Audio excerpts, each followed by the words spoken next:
విశేషాలు.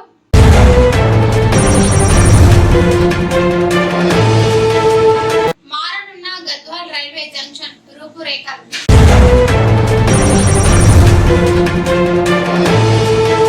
రాష్ట్ర సచివాలయంలో ఆర్థిక ప్రణాళిక విద్యుత్ మంత్రిత్వ శాఖల బాధ్యతలు స్వీకరించిన డిప్యూటీ సీఎం బట్టి విక్రమార్క.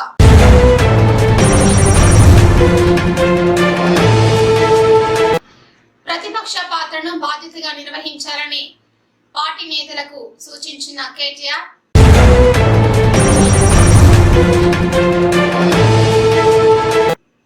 బైబిల్ మిషన్ ప్రార్థనా మందిరం ప్రారంభోత్సవ కార్యక్రమంలో పాల్గొన్న ఎమ్మెల్యే బండ్ల కృష్ణమోహన్ రెడ్డి.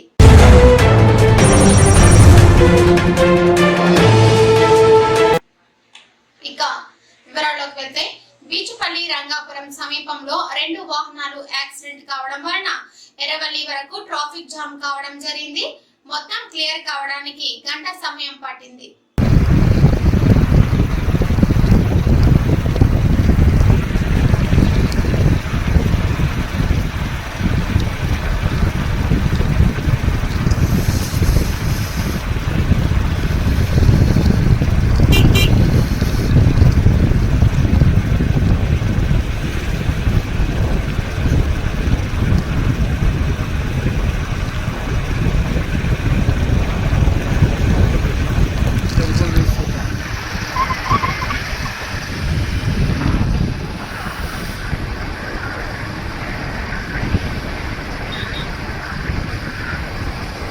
అనిపిస్తలేదా? ఎన్ని పోతావు చేస్తాం.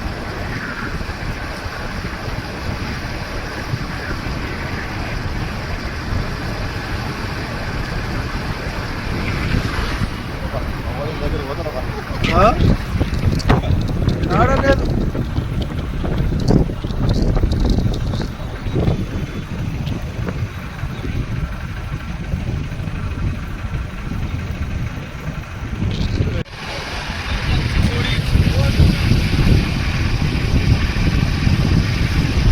దాటినట్టుందనా?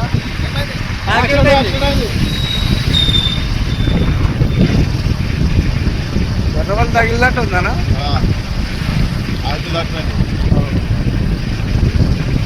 యాక్సిడెంట్ అయింది.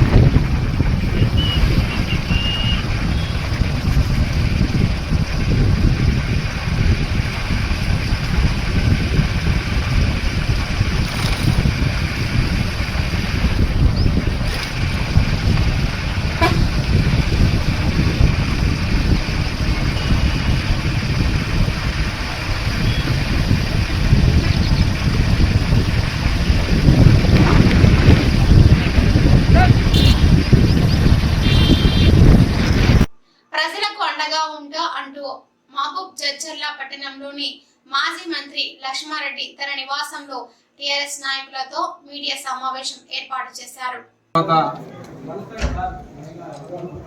మీతో మాట్లాడినప్పుడు జరుగుతూ ఉంది. ముందుగా ఎన్నికల్లో పనిచేసిన మా నాయకులకు, కార్యకర్తలకు అందరికీ కూడా మనస్ఫూర్తిగా ధన్యవాదాలు తెలుస్తా ఉన్నాను. అట్లాగే గెలిచిన శాసనసభ్యులు అనంత్ రెడ్డి గారికి శుభాకాంక్షలు తెలియజేస్తా ఉన్నాను. తెలంగాణ రాష్ట్రం కొరకు పోరాటం చేసి సాధించిన ముఖ్యమంత్రి కేసీఆర్ గారు తెలంగాణ రాష్ట్రాన్ని అన్ని రంగాల్లో అన్ని రకాల అభివృద్ధి తీసుకెళ్ళడం జరిగింది.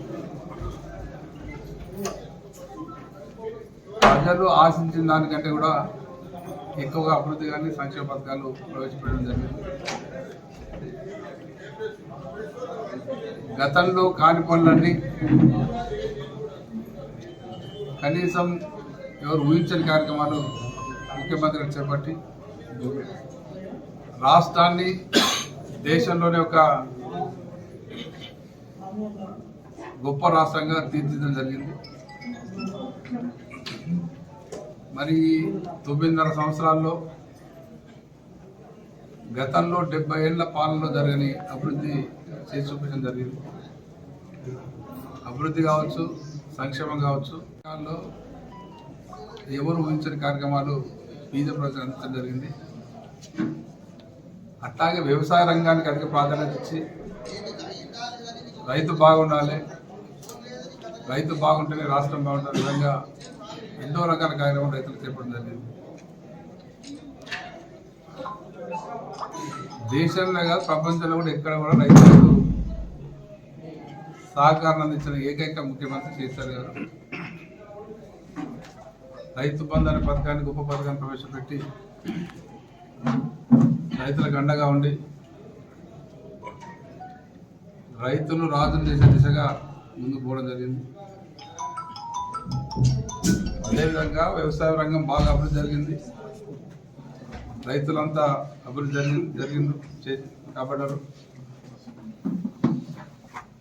కానీ మొన్నటి ఎలక్షన్లో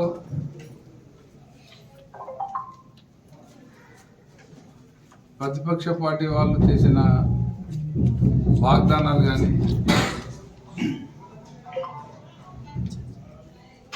వాళ్ళు ఇచ్చిన హామీలు కానీ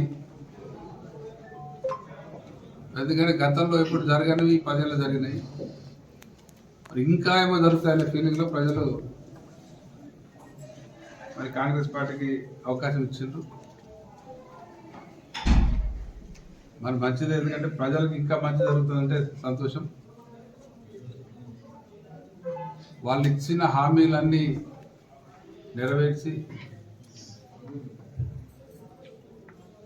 ప్రజలకు ఇంకా లాభం విధంగా చేస్తారని ఆశిద్దాం. మేము కూడా మా నాయకులు కానీ మా కార్యకర్తలు కోరుతా ఉన్నాం ఏంటంటే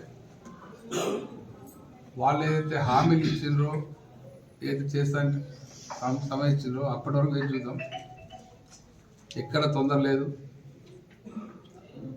మనం అప్పుడైనా ఇప్పుడైనా అధికారం ఉన్నా లేకున్నా ప్రజల్లోనే ఉన్నాం. తెలంగాణ ఉద్యమం నుంచి మనకు పదవి ముఖ్యం కాదు, ఎమ్మెల్యే ఉన్నా లేకున్నా మంత్రి ఉన్నా లేకున్నా ఎప్పుడు ప్రజలను ఉన్నాం, ప్రజలు ఉంటాం, ప్రజలకు అండగా ఉంటాం. ఇదే రకంగా కలిసికట్టుగా పనిచేద్దాం. ఈ ప్రాంత అభివృద్ధిలో నియోజక అభివృద్ధిలో పాల్పంచుకుందాం. మరి వాళ్ళు అయితే హామీలు ఇచ్చిండ్రో అవి నెరవేరడానికి వాళ్ళు ఇచ్చిన సమయం తర్వాతనే మేము స్టార్ట్ చేస్తాం. ఎందుకంటే 100 రోజుల్లో 6 గ్యారెంటీలు పూర్తి చేస్తూ ఉన్నారు. 100 రోజులు సామిత్వం అప్పటివరకు ఏం మాట్లాడలేదు. 100 రోజుల్లో అవన్నీ కూడా అమలు చేయాలని ఆశిద్దాం. కాకపోతే కొన్ని నెక్స్ట్ డేనే అమలు చేస్తాను వాగ్దానం చేసినవి ఉన్నాయి. రుణమాఫీ గెలిచిన వెంబడే చేస్తామని రాహుల్ గాంధీ గారు చెప్పారు. రైతు బంధు 15,000 ఇస్తాను, వెంబడే 9వ తారీఖు ఇస్తానని చెప్పడం జరిగింది. 15,000 ఇస్తామని. సరే, ఇంకా కొన్ని రోజులు టైం ఇద్దాం వాళ్ళకి. వాళ్ళు ప్రజలకు ఇచ్చిన హామీలను నెరవేర్చాలి. జడ్చర్ల ప్రజలు కూడా అది 9.5 సంవత్సరాల్లో ఈ ప్రాంత అభివృద్ధికి, ఈ ప్రజల అభ్యున్నతికి ఎన్నో రకాల పనిచేయడం జరిగింది. అసలు ఇంకా ఏదో ఆశించి మరి ఫలితం ఇవ్వడం జరిగింది. మరి వాళ్ళు ఆశించినట్టుగా అవన్నీ కూడా కావాలని కోరుకుంటా ఉన్నాం. అవన్నీ అమలైతే సంతోషం. మరి అమలు కానప్పుడు ప్రజలే అడుగుతారు, అవసరం వచ్చినప్పుడు మా నాయకులు అడుగుతారు. వాస్తవానికి ఇన్ని రోజులు కొంచెం ఫేక్ పబ్లిసిటీతోనే ప్రజలు కొంత కన్ఫ్యూజ్ చేయగలిగారు. వాస్తవంతో 40-50 యూట్యూబ్ ఛానల్ పెట్టి రకరకాల మంచిని చెడు చేయగలరు, చెడు మంచి చేయగలరు. సరే, అది ప్రజలు నమ్మినా నమ్మలేదా, మోసపోయిందా, ఏం జరిగింది అనేది ప్రజలకు అర్థమవుతుంది కూడా. ఏదేమన్నా ఈ రాష్ట్రానికి, ఈ ప్రాంతానికి, ఈ నియోజకవర్గానికి అన్ని మంచి జరగాలని కోరుకుందాం. దాంతో పూర్తి మా వంతు పాత్ర పోషిద్దాం. ముఖ్యంగా మా కార్యకర్తల నాయకులు పూర్తిగా మేము అండగా ఉంటామని అన్ని రకాలుగా ప్రజలకు జరిగే మంచిలో కూడా తోడ్పాటు అందిస్తాం తప్పకుండా అధికార పార్టీకి. మంచికి మంచి అని చెప్తాం, చెడు చెడు అని చెప్తాం.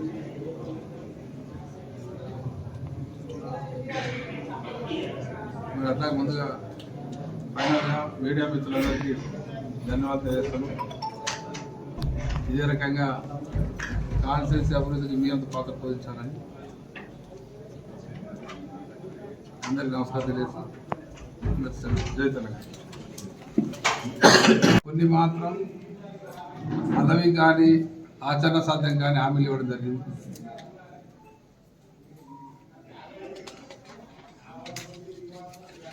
మరి అవన్నీ కూడా ఖచ్చితంగా అమలయ్యే వరకు మేము కూడా వాటి వెంబడి పడతాం తప్పకుండా. మరి ముఖ్యంగా మా జడ్చర్ల నియోజకవర్గం సంబంధించిన కార్యకర్తలందరికీ, టీఆర్ఎస్ పార్టీ కార్యకర్తలకు, నాయకులకు ప్రతి ఒక్కరుగా మనం ఎప్పటికీ ప్రజల్లోనే ఉందాం. మీకు అన్ని సందర్భాలు అన్నివేళలో నేను అండగా ఉంటాను. మనకి కొత్త కాదు. మనం 2001 నుంచి పోరాటం చేస్తున్నాం తెలంగాణ ఉద్యమకులు. అప్పుడు ఏ పదవి లేకుండా పోరాడినాం. తర్వాత ఒకసారి ఎమ్మెల్యేకి పోరాడినాం. మళ్ళీ కొన్ని రోజులు ఎమ్మెల్యే లేకుండా పోరాడినాం. మళ్ళీ అధికారం వచ్చినప్పుడు అధికారం వచ్చింది కానీ విరవీగలేదు. మరి భవిష్యత్తులో ఇదే రకంగా అన్ని రకాల ప్రజలకు అందుబాటులో ఉండి ఒక మంచి పద్ధతిలో ప్రతిపక్ష పాత్ర పోషిద్దాం.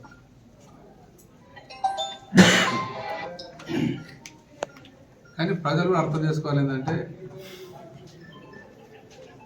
ఫేక్ మాటలు నమ్ముతారు.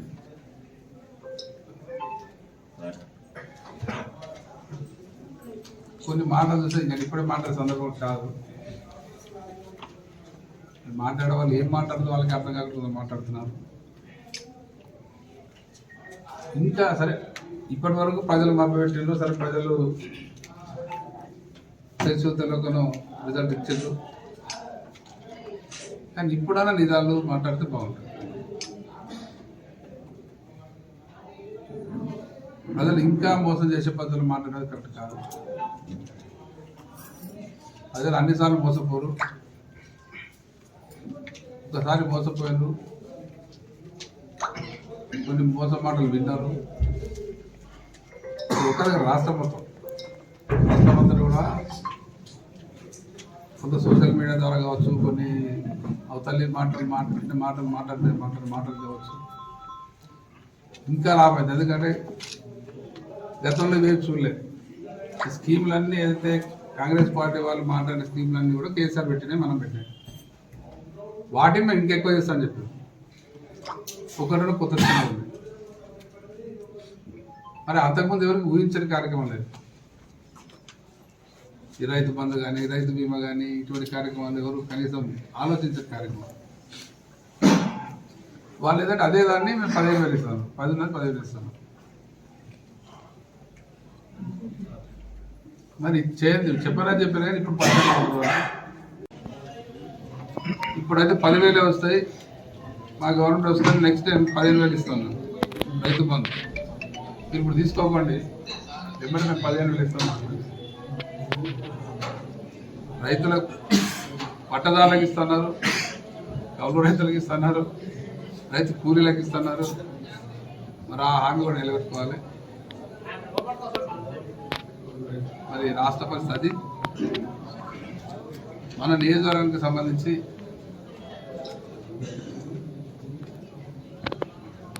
ప్రజలు ఇచ్చిన తీర్పును మేము పూర్తిగా గౌరవిస్తూ ఉన్నాం. మరి ఖచ్చితంగా నిర్ణయాత్మకమైన ప్రతిపక్ష పార్టీగా పాత్ర వహిస్తాం.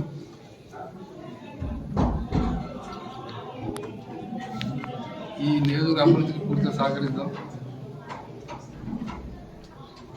కానీ ఏదేమున్నా ఇప్పుడైనా ఎలక్షన్లు అయిపోయినాయి కాబట్టి ఇప్పుడైనా వాస్తవాలు మాట్లాడితే బాగుంటుంది. తీందే ఇప్పుడు కూడా ప్రజలు నమ్మించే ప్రయత్నాలు చేయకుండా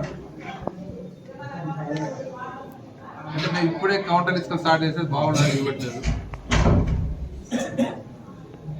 నిన్న ప్రెస్ మీట్లో మాటలు ఏందనేది మీకు అర్థమైంటుంది, ప్రజలకు అర్థమైంది. ప్రజలు అర్థం చేసుకుంటారు. మా వాళ్ళు ఎవరు ఫోన్లు చేస్తున్నారు, మరి ఎవరో ఫోన్ చేస్తున్నారు చెప్తే మరి బయట పెడితే బాగా.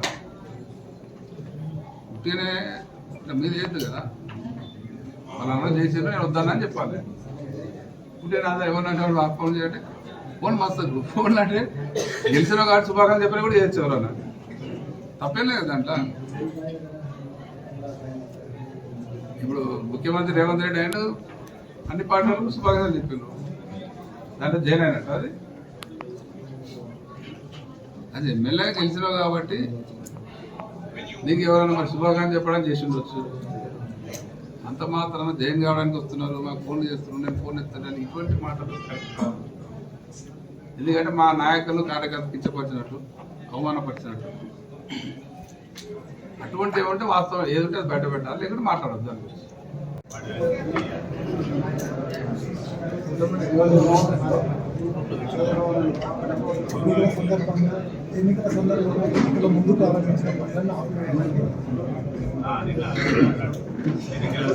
చేయడం పెట్టాం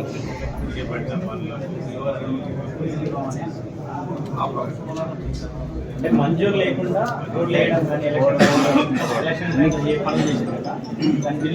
నారాయణపేట జిల్లా కేంద్రంలోని స్టేడియం మైదానంలో జరుగుతున్న SCF 67వ రాష్ట్ర స్థాయి అండర్-14 వాలీబాల్ పోటీలు 2వ రోజుకు చేరుకున్నాయి.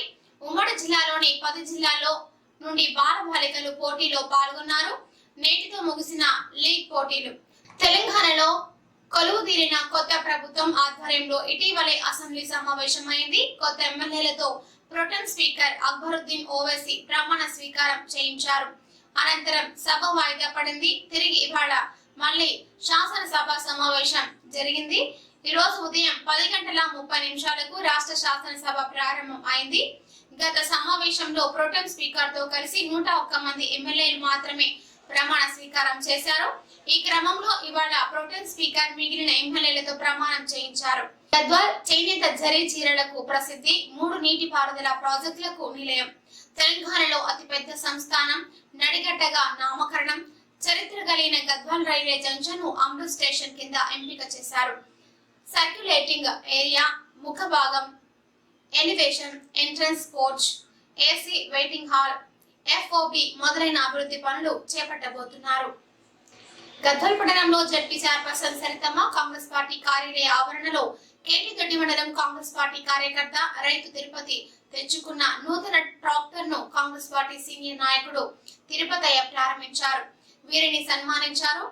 ఈ కార్యక్రమంలో market yard Vakiti Sanjeevulu, single window director Suresh, Guntabai Srinu, Vishnu, Darud Boya Srinu, Srinath Reddy, Jangilappa, Siddhan Goud, Saddala Veeranna, Nakka Narasimhulu ఉన్నారు. తల్లి వేద పండితుల ఆశీర్వాదంతో శుభముహూర్తాన కుటుంబ సభ్యులు, నియోజకవర్గ ప్రజల మధ్య తెలంగాణ రాష్ట్ర ఐటీ పరిశ్రమలు శాసనసభ వ్యవహారాల మంత్రిగా బాధ్యతలు స్వీకరించిన దుద్దిళ్ల శ్రీధర్ బాబు.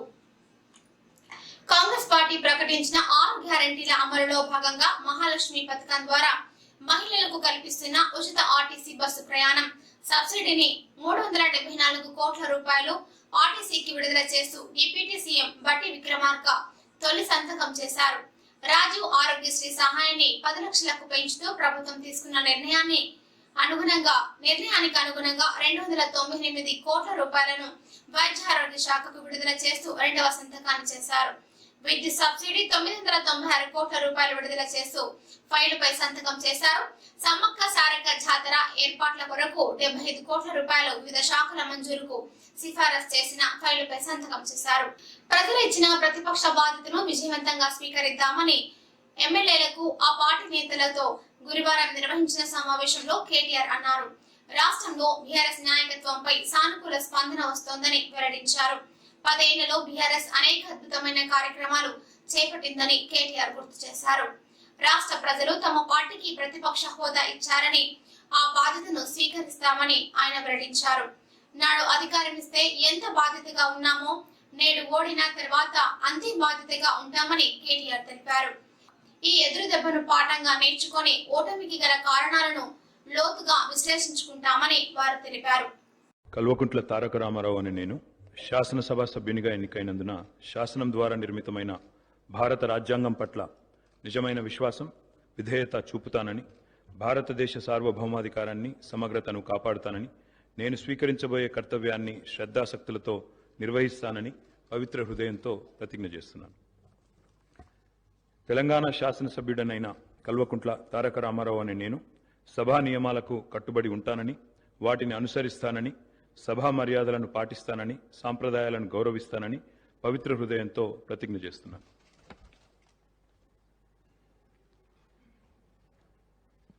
శ్రీ కాటిపల్లి వెంకటరమణారెడ్డి గారు, శ్రీ కౌశిక్ రెడ్డి పాడి గారు. తెలంగాణ రాష్ట్ర సచివాలయంలో నేడు రెవెన్యూ, హౌసింగ్ మరియు సమాచార శాఖ మంత్రిగా బాధ్యతలు స్వీకరించిన మంత్రివర్యులు పొంగులేటి శ్రీనివాసరెడ్డి వారికి సచివాలయంలో పుష్పగుచ్చం అందించి శుభాకాంక్షలు తెలియజేసిన రాష్ట్ర ఎక్సైజ్, పర్యాటక, సాంస్కృతిక మరియు పురావస్తు శాఖ మంత్రివర్యులు జూపల్లి కృష్ణారావు. తెలంగాణ అసెంబ్లీ స్పీకర్ గా గడ్డం ప్రసాద్ కుమార్ ఏకగ్రీవంగా ఎన్నికయ్యారు. గురువారం అసెంబ్లీలో స్పీకర్ గా గడ్డం ప్రసాద్ కుమార్ పేరును ప్రొటెం స్పీకర్ అక్బరుద్దీన్ ఓవైసీ అధికారికంగా ప్రకటించారు. స్పీకర్ స్థానంలో ఆసీనులయ్యారు. స్పీకర్ గా ఎన్నికైన గడ్డం ప్రసాద్ కు సీఎం రేవంత్ రెడ్డి, మంత్రులు, ఎమ్మెల్యేలు, ప్రతిపక్ష నేతలు అభినందనలు తెలిపారు. అనంతరం సీఎం రేవంత్, డిప్యూటీ సీఎం బట్టి విక్రమార్క కలిసి స్పీకర్ ప్రసాద్ కుమార్ ను గౌరవపూర్వకంగా ఆయన కుర్చీలో కూర్చోబెట్టారు. ఆంధ్రప్రదేశ్ రాష్ట్రం కడప జిల్లాలోని గుడిపాడు గ్రామంలో నూతనంగా ఏర్పాటు చేసిన బైబిల్ మిషన్ ప్రార్థనా మందిర ప్రారంభోత్సవానికి గుత్తి బైబిల్ మిషన్ పాస్టర్ అద్భుత కుమార్ ఆహ్వానం మేరకు గద్వాల్ ఎమ్మెల్యే బండ్ల కృష్ణమోహన్ రెడ్డి హాజరయ్యారు. ముందుగా ఎమ్మెల్యే పాస్టర్ అద్భుత కుమార్ కు పుష్పగుచ్చం ఇచ్చి ఘనంగా సత్కరించారు. ఈ సందర్భంగా ఎమ్మెల్యే మాట్లాడారు. దేవుని కృపతో, దేవుని ఆశీస్సులతో రెండు తెలుగు రాష్ట్రాల ప్రజలు సుఖ సంతోషాలతో జీవించడం జరుగుతుందన్నారు. పాస్టర్ అద్భుత కుమార్ గుత్తి చర్చిలో ఎన్నో ప్రార్థనలు చేయడం జరిగిందన్నారు. ఎంతో మంది ప్రజలు ఆయన ఆశీస్సులు పొందడం జరిగిందన్నారు. చూస్తున్న జోగులాంబ టీవీ ప్రతిక్షణం ప్రజల కోసం.